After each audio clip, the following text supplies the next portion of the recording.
Um, I would say the first word that comes to my mind is consistency.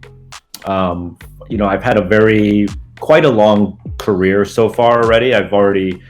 My company is 23, 24 years old, and I've been working as a creative even longer than that.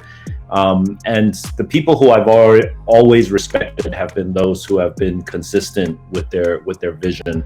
And that just means like being able to have one style and one message and being very, very sort of long-term thinking about it, So I would say my style happens to be, I think New York City has a big play because I learned to be a creative in New York, and I grew up in New York as a working professional. So New York is always going to have that inherent sort of DNA in there. I think hip hop culture and street culture have a lot of contributions to my life, hip hop and youth culture. I think that's kind of inherently my style. And then again, being consistent about it over the past couple of decades is also really key.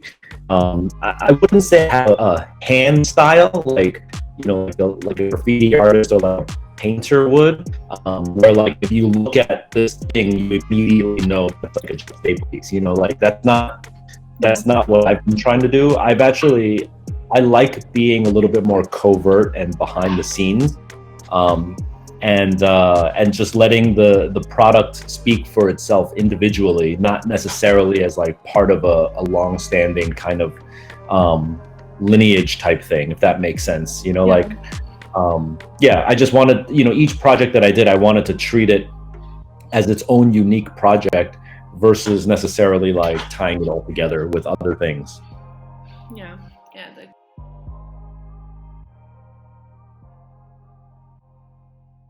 Oh, okay. Yeah, I mean, I wouldn't describe my work as offbeat necessarily. I do think some people can make really unique offbeat work that catches a lot of attention, but it's actually kind of hard to then keep doing that consistently, for a long period of time. If every project you do, you have to keep being like offbeat and unique, then if you zoom out after like 10 years or 20 years, you're going to have like very random looking stuff, So again, I think my thing was always about consistency. I always really respected, designers like Ralph Lauren or something like that have just been able to like create one thing and tell an entire story around this one thing.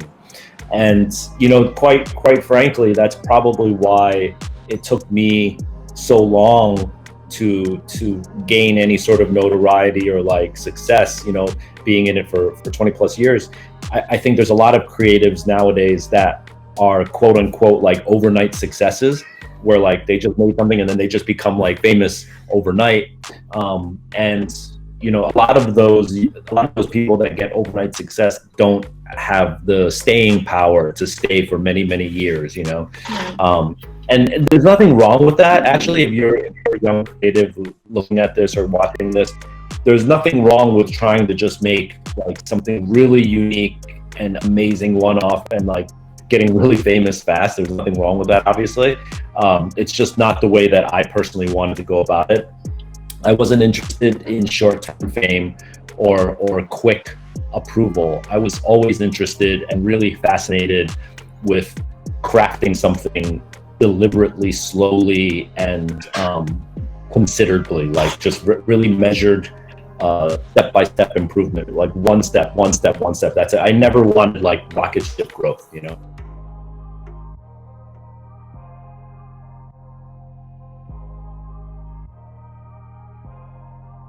Yeah, exactly. Yeah. That inspires me also. I think the other thing is meeting people all over the world inspires me as well. I used to love traveling a lot, and I used to travel a lot. And that was really my main source of inspiration, is meeting people from all over the world. I think there's something really magical about applying that kind of consistent design ethos that I just mentioned, along with now applying that to people all over the world, because I think inherently, even if you're trying to be really consistent, But if you're trying to do it so that it makes sense in Japan and Berlin and Sao Paulo and New York, like it's going to inevitably morph and shift a little bit. And that's something that I really love, listening to people, listening to what they want, what they love, what they desire, and trying to make something that they would be interested in too. And just having that global feeling is something that I really wanted, especially coming from New York. And I still to this day love meeting people. And it doesn't have to be people in exotic, faraway countries. Like it could just be the next town over. But even someone in the next town has a totally different perspective.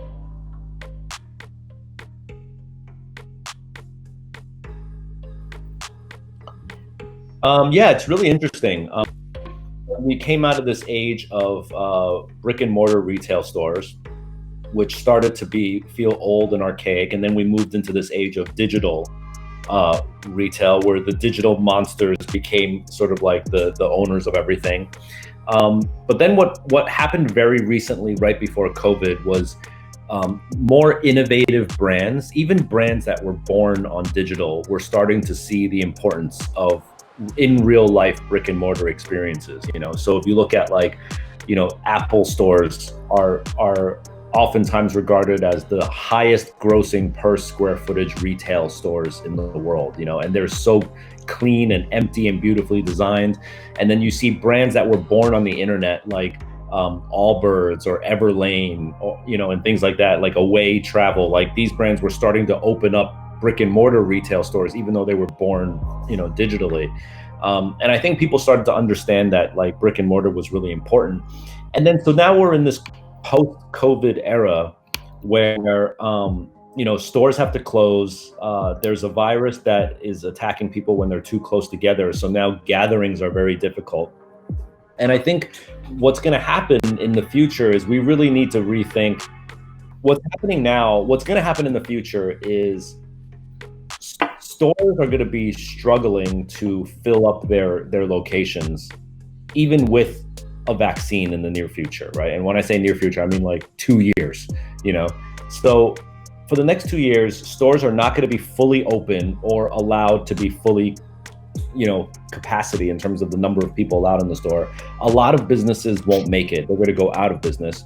But what you're going to have is still, in any city and town, you're still going to have a store. Like there's still going to be a space at the ground floor of a building that, whether it currently is a store or used to be a store, there will be like a square box at the bottom of these buildings. And that square box is either going to be open with somebody in it or totally empty, but there's going to be something there. And I think that is the future of retail. What kind of content or media or whatever it is that we put into that square will be the future of retail. And it might not be about like a transaction. It might not be about walking in, paying money, and then walking out with something. It might be something totally different. But I think that's a huge opportunity because it's something that I've been thinking a lot about, because no matter how bad the world gets, that's not going away. Like those spaces are not just gonna like disappear and turn into something else, right? They're gonna be there. And also the other big thing is that a lot of people, businesses, corporations own these things, and there's tons of them in the world, and they're going to want to do something with them too. They're not about, these huge multi-billion-dollar corporations are not about to just be like, oh, never mind, let's just let it go. Like, no, they're going to want to find an answer. So if creatives and designers can figure out the answer on what to put into that cavity, that space, I think that's like the future of retail business.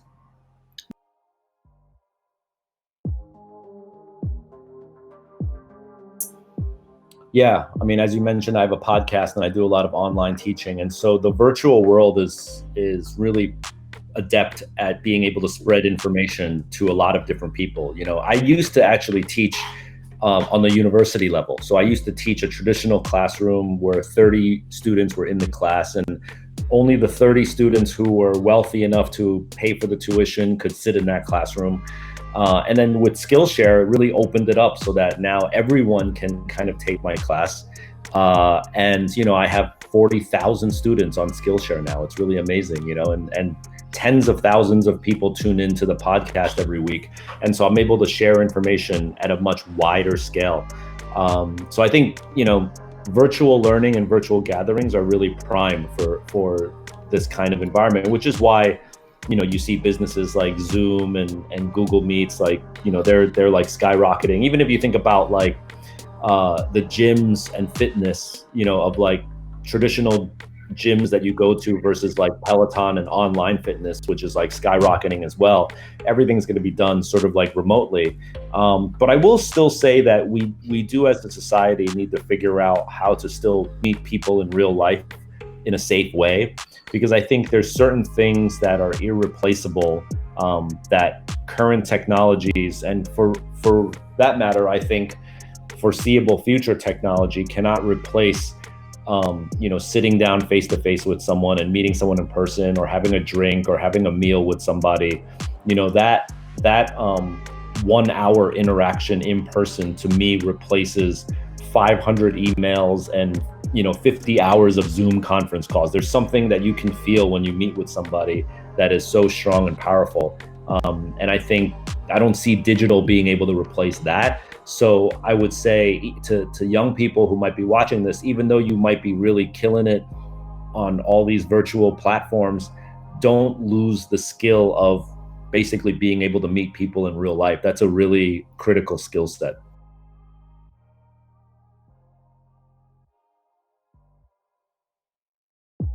I mean, I think street culture is born from that.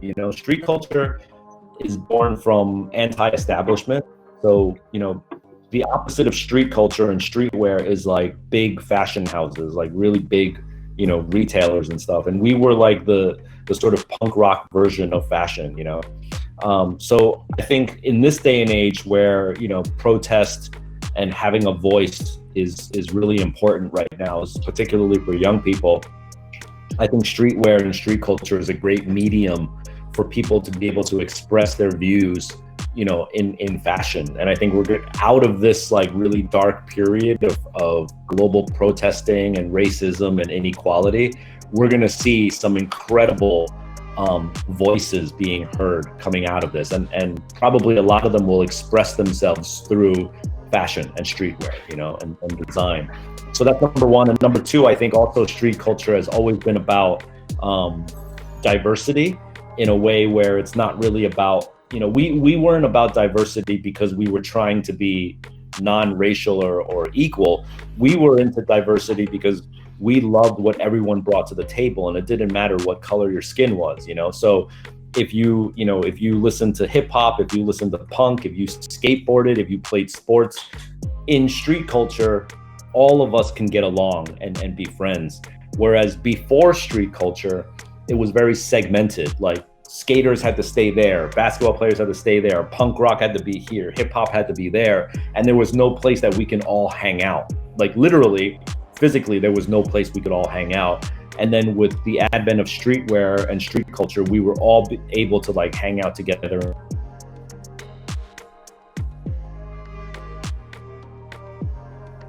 I mean, I think leather has always been an aspirational material for street culture. Street culture tends to start on a t-shirt. And we, as designers, always want to graduate from the t-shirt and being able to do more advanced fabrics and more luxurious fabrics that have a more premium feeling to it. So I think the fact that we see the bigger streetwear brands advancing into leather is a good thing. It's like people are starting to grow up essentially and being able to like, move their brands forward.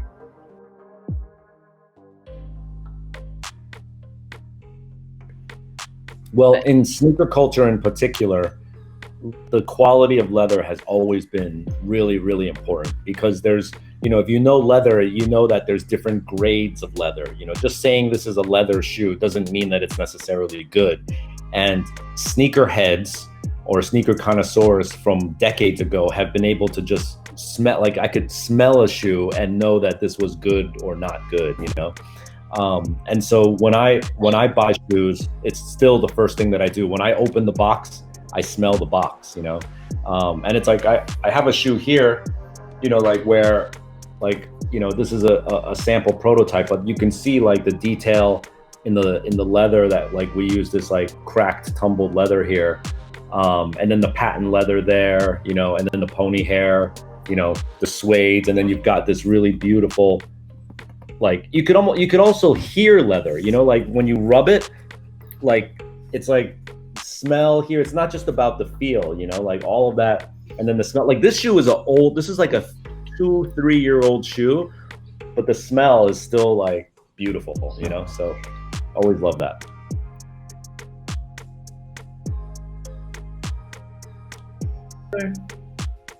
Yeah, leather is an amazing material, and you know, most of the footwear projects that we do have leather in them, and I love the suppleness and the feeling of leather and what you can do with it. There's a lot of also technology that's happening now with leather, particularly in recycled leather, you know, and yeah, I look forward to like advancements in leather that we can do to keep pushing forward into it. You know, we were one of the first brands that actually were like lasering on leather. So we actually applied lasering leather, which then allowed you to like sort of perforate it and like make shapes with the leather. That was a technology that we worked on with Nike. Nike introduced the laser technology back in 2003, and we were one of the first artists that got to work on it, you know. So I'm looking forward to more advancements in the leather industry like that.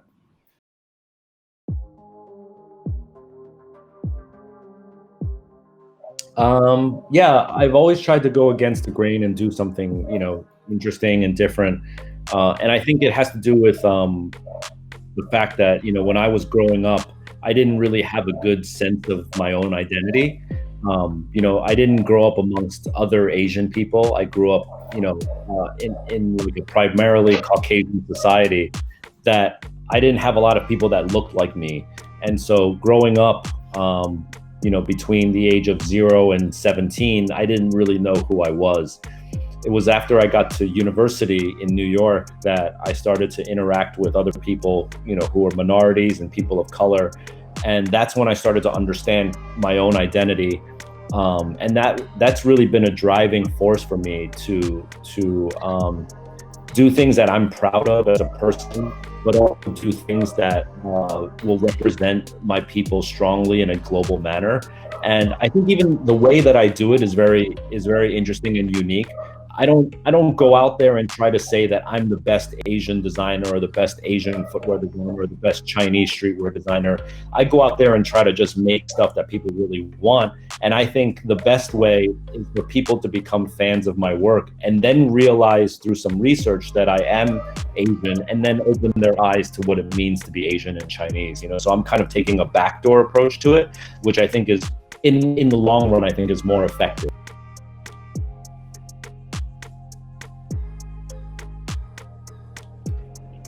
Yeah, I think you know, I hope that what I do, people notice and they make a change in their life about it. You know, I had mentors when I was growing up. You know, I didn't grow up thinking that I was going to be a working creative.